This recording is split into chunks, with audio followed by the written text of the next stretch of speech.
Ko, aba, kasarap-sarap pala. At syempre, masarap din ang pagkaluto ng pakbet. Kaya tara.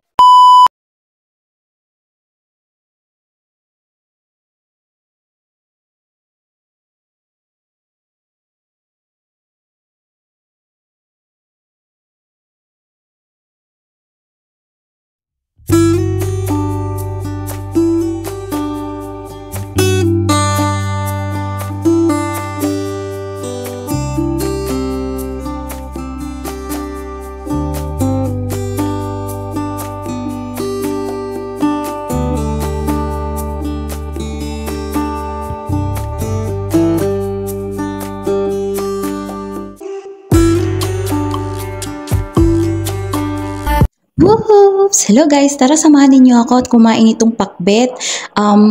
Bring house ko pala ito nung Sunday pa. Tapos ngayon ko lang kinain. Salamat nga pala dun sa birthday girl, kay Kura.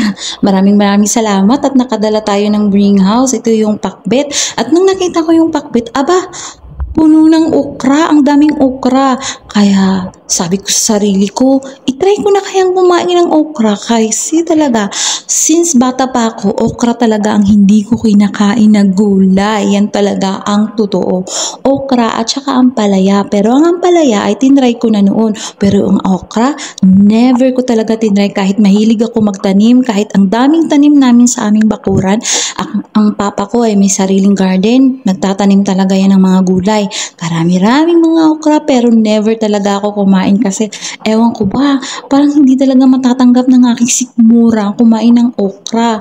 Kaya eto, at nang natikman ko, aba, kasarap-sarap pala. At syempre, masarap din ang pagkaluto ng pakbet.